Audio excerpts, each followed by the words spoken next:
So as you all have probably heard by now, Melo Bucks' album release party was shot up, leaving 4 dead and 18 injured. Most have speculated that 95 Mob and Risky Road was behind the attack. But what if I told you this was revenge attack was from K.T.S? 3 years ago, Pockettown and K.T.S had a mass shooting where K.T.S spook was killed. Throughout the internet, people claimed that Big Op was one of the shooters on the hit, which he openly bragged about on Instagram. The timing of Melo Bucks' party was ironically hours apart from the time 9-5 Mob member Big Drills was shot and killed, which led everyone to believe 9-5 Mob were the shooter since No Limit and Drench gang members trolled him upon news breaking. But sources believe K.T.S were actually behind the attack based on some chilling Instagram posts made by Pockettown and K.T.S members. Also, we remember that Drench gang caught K.T.S Dre leaving Cook County and shot him 64 times. And the business owners along this strip say this portion of 79th Street is typically very sleepy. In this exclusive surveillance video obtained by WGN, you can see 2 gunmen fire shots into the alley in the 2500 block of West 79th Street. It was just a mess. A birthday party ended in violence. When I left here last night, everything was calm. So to find out that happened today, I was shocked. 8 shot, 1 pronounced dead on the scene. I got a garbage can in the back with bullets. As cars by and bullets fly, a young boy carries a shiny blue balloon out of the party with him. In the light of day, you can see a daycare that shares the same alley. This is a quiet, normally neighborhood. We have elderlies behind us, mostly police officers. So if they see commotion, they're over here. When they got to work this morning, neighboring business owners found their front doors riddled with bullet holes. They cleaned blood off the sidewalk and wondered if customers would come back. Customers just got comfortable coming out to shop. It's the second time in less than 2 weeks that a rogue party inside a storefront has ended in mass bloodshed. On March 14th in the Park Manor neighborhood, a pop-up party in a warehouse ended with 15 people shot, 2 dead. People at that party told WGN it was one of many underground parties thrown in that 6700 block of South Chicago during the pandemic. Today, police say that investigation is ongoing. While nobody has been arrested, the city has officially closed that building down and is suing its owner.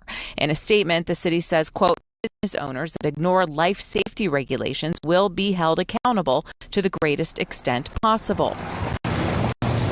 Back at 2515 9th, the blood is gone, but you can still see the bullet holes.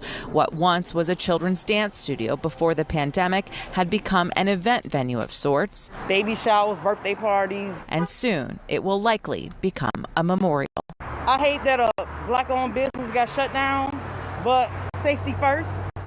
We actually saw the people who occupy this building move out earlier today. They're moving their things through the alley. There is a do not enter notice now issued by the department. And the business owners along this strip say this portion of 79th Street is typically very sleepy.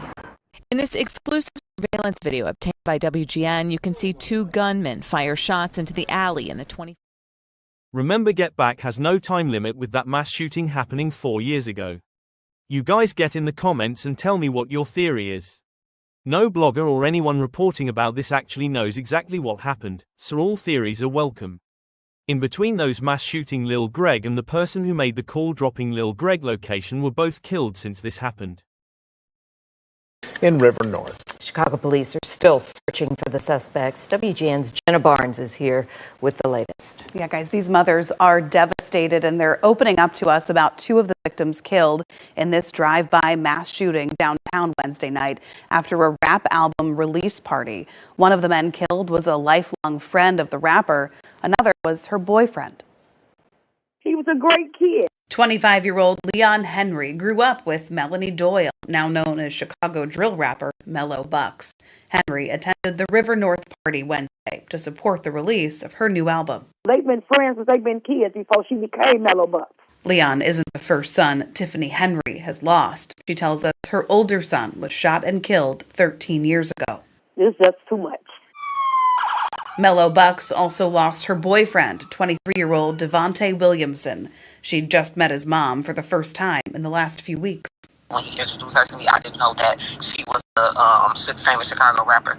Andrea Williamson says Devontae was the proud father of a little girl who looked just like him. He had 6 brothers and sisters. It's so dangerous for these young black boys in Chicago. I would be lying if I said I wasn't worried about this outcome every day of my son's life. Devontae and Leon were killed, along with 26-year-old Taylor Walker and 27-year-old Aviance King, when at least one drive-by shooter opened fire on a crowd of people as they were leaving that private party. 14 others were injured. Police say the evidence indicates 2 guns were used. Detectives are still searching for some. They don't lock them up for the rest of their life. Police say the shooting was targeted, but it's not yet clear who the target was. The restaurant and lounge that hosted that party near Chicago and Franklin has been temporarily closed, and the alderman there is pushing to make that closure permanent. Guys. All right, Jenna, thank you for the update.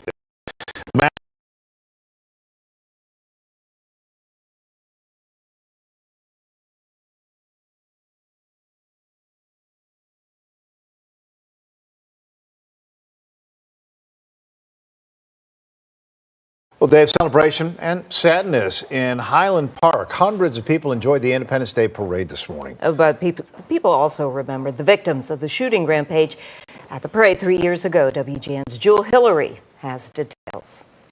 Many who lined the parade route today say they were here in 2022 and decided to come back today, determined not to let fear stop them from celebrating and supporting Highland Park.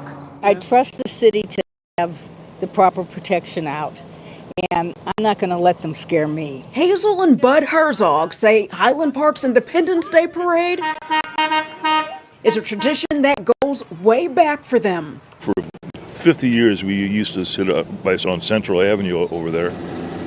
In 2022, Bud and Hazel were among the parade. 7 people and injured dozens. We thought, and someone said, run. This was the revenge of K.T.S. Thanks for watching. Please subscribe, share, comment, and like. Condolences to all of those whose lives were lost throughout all of these brazen shootings.